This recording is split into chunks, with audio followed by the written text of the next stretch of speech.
जनता party का जो अहंकार है वो सातवें आसमान पर है। वो न संविधान को मानते हैं, न कानून को मानते हैं, न प्रजातंत्र की आवाज़ सुनते हैं। 5 तारीख को मतदान होना है, आदर्श आचार संहिता लगी हुई है। लोगों को प्रभावित करने के लिए, मतदाताओं को प्रभावित करने के लिए उन्होंने जानबूझ करके उनको राज्य मंत्री की शपथ आज दिलाई है। मैं समझता हूं कि ये इनका जो प्रयास है ये कामयाब नहीं होगा। बिना चुनाव लड़े बीजेपी ने बनाया मंत्री। बीजेपी के मंत्रियों पर क्यों उठ रहे सवाल? चुनाव से पहले बीजेपी का बड़ा खेल, या बीजेपी के पास है मंत्रियों की कमी?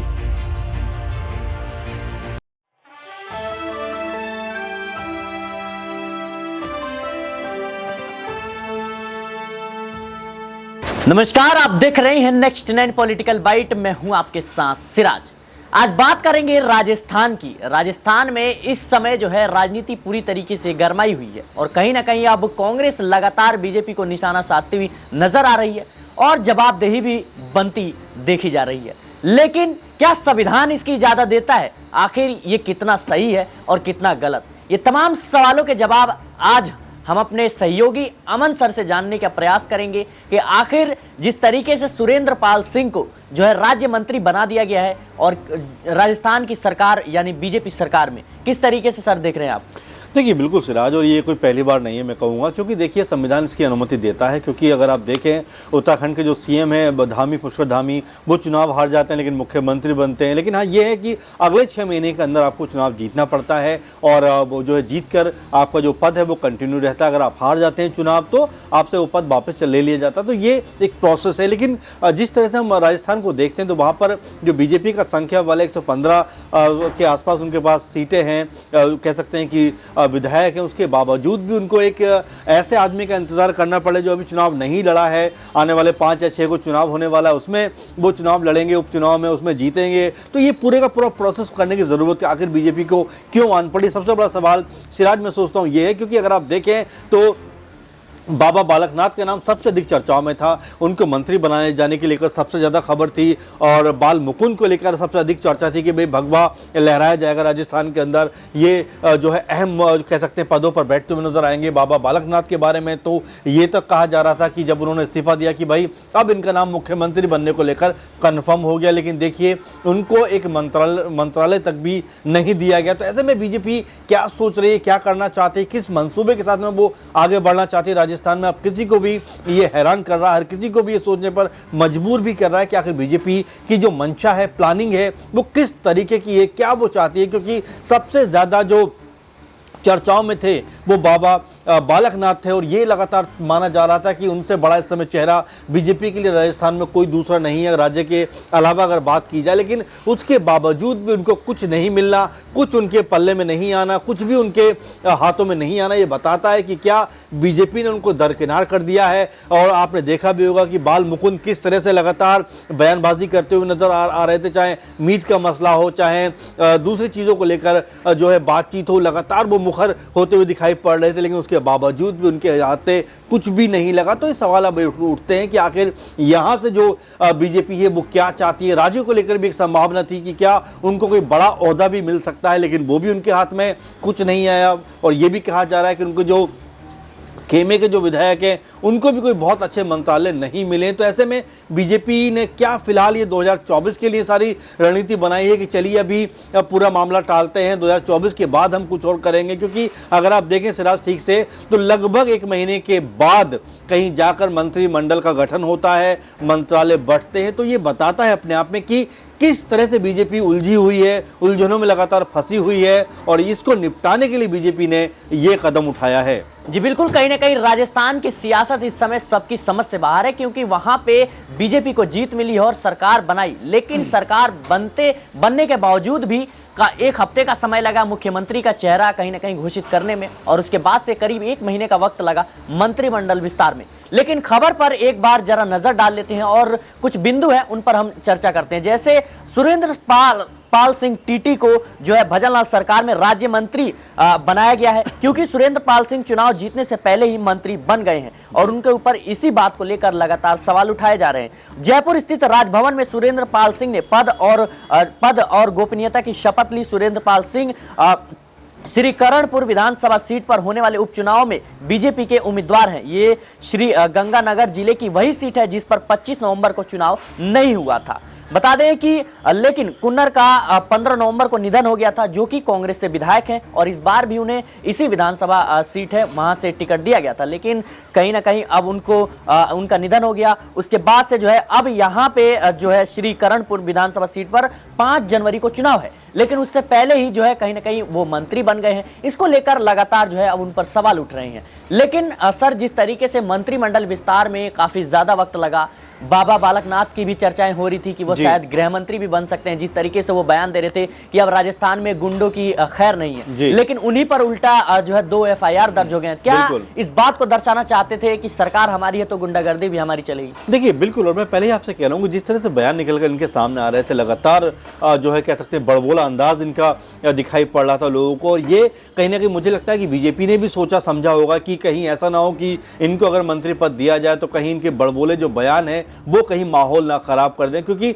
बीजेपी का सारा कॉन्सेंट्रेट अभी 2024 के इलेक्शन को लेकर, उससे पहले वो जरा सा भी कोई भी चीज़ को इधर से उधर नहीं करना चाहते, चाहे बयानबाजी को लेकर बात हो या फिर ज़्यादा भगवा जो दिखाने का प्रयास हो, उसको भी कहीं ना कहीं वो दरकिनार करती हुई फिलहाल नजर आ रही है। क्योंकि अगर आप देखें तो बाबा बालकनाथ और मुकुंद जो है दोनों को ही लेकर लगातार संभावना थी कि दोनों को कोई ना कोई बड़ा मंत्रालय मिलने वाला है, लेकिन ऐसा कुछ भी नजर नहीं आया। और जबकि सुरेंद्र को अगर आप देखें तो वो अभी विधायक भी नहीं है, उसके बावजूद भी उनको एक मंत्री का ओहदा दिया गया। तो ऐसे में सवाल यही उठते हैं कि क्या बीजेपी जो अभी भी लगातार जो कह सकते हैं टकराव के दौर से गुजर रही है, खासकर राजस्थान में, चाहे वो राज्य खेमा हो, चाहे वो दिया कुमारी का खेमा हो, और जिस तरह से अलग अलग खेमों में बटी हुई है, क्या उससे बचने का प्रयास करते हुए सुरेंद्र को उन्होंने इस जिम्मेदारी दी है? तो ऐसे में यही हर कोई कह रहा है कि आखिर क्या बीजेपी की मजबूरी है कि जो कह सकते हैं कि अभी चुनाव भी नहीं लड़ा है उसके ऊपर उसको इतनी जल्दी उन्होंने कह सकते हैं मंत्री का पद दे दिया। तो ऐसे में जो बाकी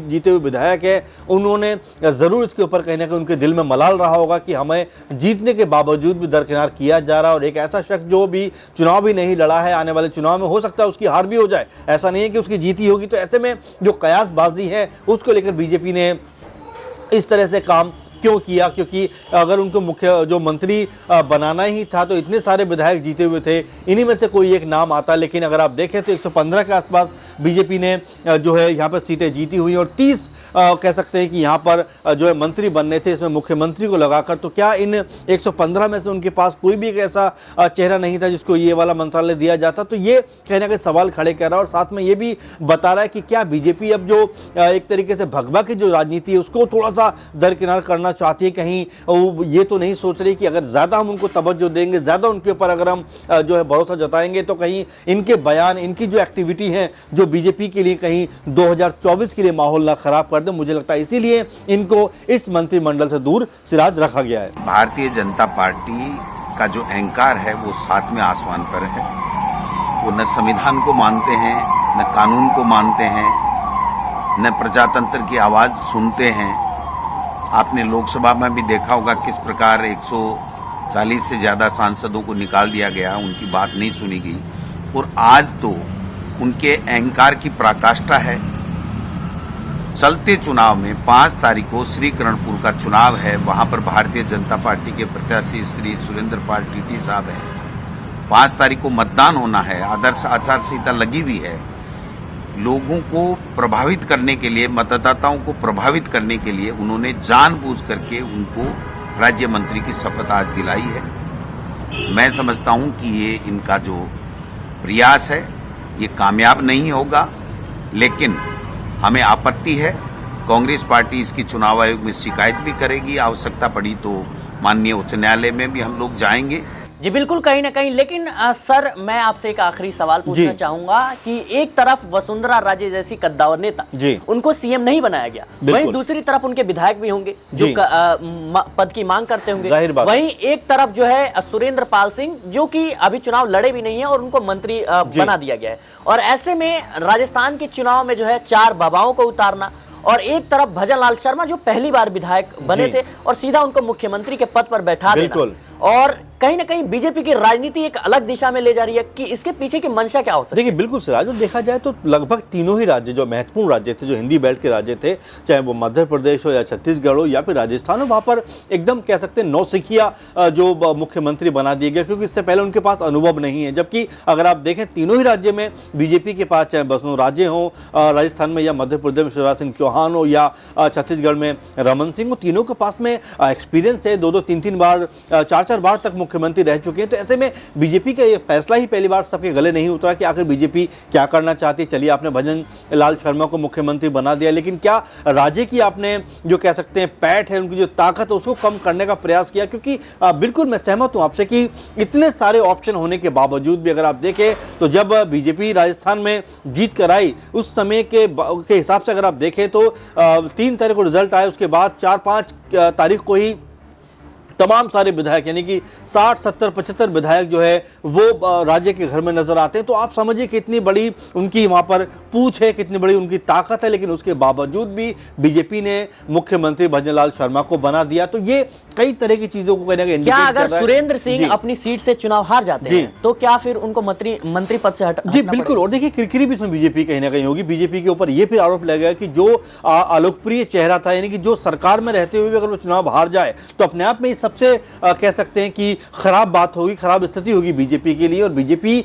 ने लगातार इसको अगर देखा जाए तो कहीं ना कहीं सोचा जरूर समझा होगा, और उसके बावजूद भी उसने ये कदम अगर उठाया है तो मेरे ख्याल में कहीं बीजेपी के ऊपर भारी ना पड़ जाए, क्योंकि जो गुटबाजी है राजस्थान की या मध्य प्रदेश की किसी छुपी हुई नहीं है, और लगातार जो तनातनी का माहौल है वो बना हुआ। लेकिन इस तनातनी के माहौल का जो फर्क है या जो असर है वो कितना 2024 के चुनाव में देखने को मिलेगा, क्योंकि सबसे महत्वपूर्ण बात है कि बीजेपी इस बार जो लगातार नारा दे रही है कि अब की बार 400 पार, तो क्या वो 25 सीटें राजस्थान की फिर से जीतना चाहती है? क्योंकि अगर 2019 को आप देखें तो यहाँ पर वही बीजेपी है कि जिसने 25 की 25 सीटें जीती थी। हालांकि एक सीट जो थी हनुमान बेनीवाल के पक्ष में थी, लेकिन उसके बावजूद भी यहाँ पर कांग्रेस पार्टी का सफाया हो गया था। तो ऐसे में बीजेपी हो सकता है कि जो उनके फायर ब्रांड जो नेता हैं, खासकर जो बाल मुकुंद हैं या बाबा बालकनाथ हैं, इनको हो सकता है लोकसभा चुनाव के लिए कहीं ना कहीं ट्राई करते हुए नजर आए, इसीलिए इनको जो है मंत्री पद नहीं दिया गया। लेकिन सबसे बड़ी हैरानी यही है कि सुरेंद्र को आखिर